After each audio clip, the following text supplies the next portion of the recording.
అందరికీ నమస్కారం. నేను మీ రాజీవ్ రెడ్డి, వైఎస్ఆర్ కాంగ్రెస్ పార్టీ, ప్రకాశం జిల్లా.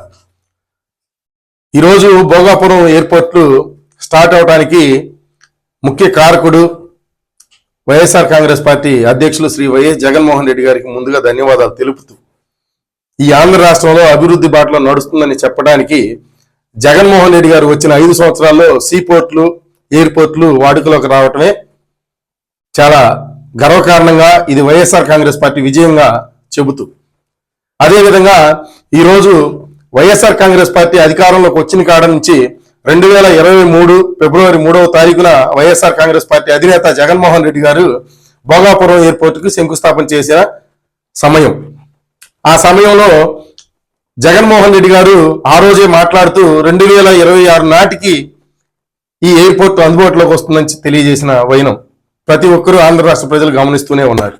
కానీ ఈరోజు వైఎస్ఆర్ కాంగ్రెస్ పార్టీ గర్వంగా చెప్పుకోదగ్గ విషయం ఏంటంటే, జగన్మోహన్ రెడ్డి గారు ముందు ఆలోచనతో దుందడుగుగా వేసినటువంటి బాటలోనే ఈరోజు కూటమి ప్రభుత్వం నడుస్తూ వైఎస్ఆర్ కాంగ్రెస్ పార్టీ వేసిన అభివృద్ధిలోనే నడుస్తూ కూడా వైఎస్ఆర్ కాంగ్రెస్ పార్టీపై బురద జల్లే ప్రయత్నం చేస్తుంది.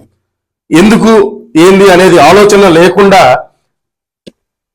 వారు చేయనిది కూడా చేసినట్టుగా చెప్పుకుంటూ ప్రతిదీ జగన్మోహన్ రెడ్డి గారు వేసినటువంటి బాటని వారు చేసినట్లుగా చెబుతూ, ఒక మెడికల్ కాలేజీల నుంచే కాకుండా ఈ భోగాపురం ఎయిర్పోర్ట్ దాన్ని కూడా క్రెడిట్ చోరీ చేసినటువంటి మహా గొప్ప నాయకులు ఎవరైనా ఉన్నారంటే ఆంధ్ర రాష్ట్ర ముఖ్యమంత్రి నారా చంద్రబాబు నాయుడు గారని చెప్పకనే చెబుతున్నాం.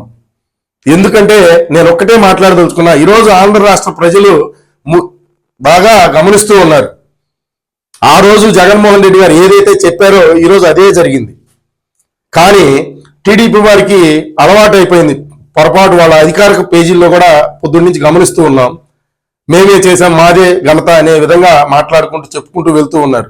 కానీ ఆ రోజు జగన్మోహన్ రెడ్డి గారు ఆ కేంద్రం నుంచి దానికి తీసుకొచ్చినటువంటి పర్మిషన్లు కానివ్వండి, నితిన్ గడ్కరీ గారి దగ్గర కూర్చొని పర్సనల్ గా తీసుకొచ్చినటువంటి పర్మిషన్స్ కానివ్వండి, ఆ రైతులు ఎవరైతే కోట్లకు పోయిన రైతుల్ని వాళ్ళతో మాట్లాడి వాళ్ళకి నష్టపరిహారం చెల్లించడంలో కానీ, పునరావాసం వాళ్ళకి నిర్మించడంలో కానీ, ప్రతి ఒక్క విషయంలో జగన్మోహన్ రెడ్డి గారు ఏ చిక్కుముడి లేకుండా చేసి 2700 ఎకరాల ఎయిర్పోర్ట్ ని తీసుకొచ్చిన ఘనత వైఎస్ఆర్ కాంగ్రెస్ పార్టీదని చెబుతూ, కానీ ఈరోజు జరుగుతున్నటువంటి దుష్ప్రచారం వీటన్నిటినీ ఆంధ్ర రాష్ట్ర ప్రజలు గమనిస్తూనే ఉన్నారు.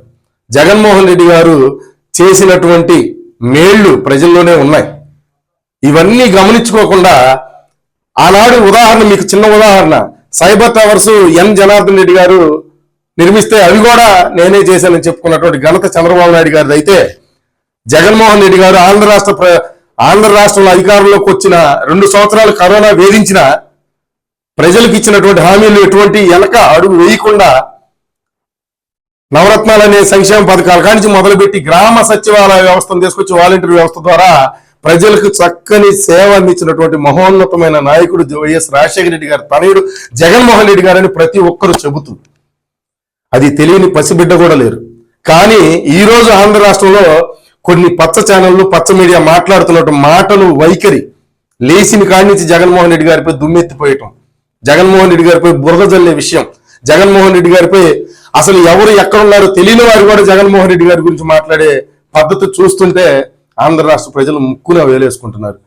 వైఎస్ఆర్ కాంగ్రెస్ పార్టీ చేసిన అభివృద్ధి సంక్షేమాన్ని చూస్తుంటే ఈ రోజు విశాఖపట్నంలో ఒక తొలి అడుగు పడిందని గర్వంగా చెబుతూ, వైఎస్ఆర్ కాంగ్రెస్ పార్టీ అభివృద్ధి చేయటువంటి ఇది అని చేసి చూపించినటువంటి ఘనత వైఎస్ జగన్మోహన్ రెడ్డి గారిని తెలియజేస్తూ, ఇది వైఎస్ఆర్ కాంగ్రెస్ పార్టీకే చెల్లుతుందని, ఇది వైఎస్ఆర్ కాంగ్రెస్ పార్టీ అభివృద్ధి అని ఎటువంటి సందేహం లేకుండా చెప్పుతున్నాం.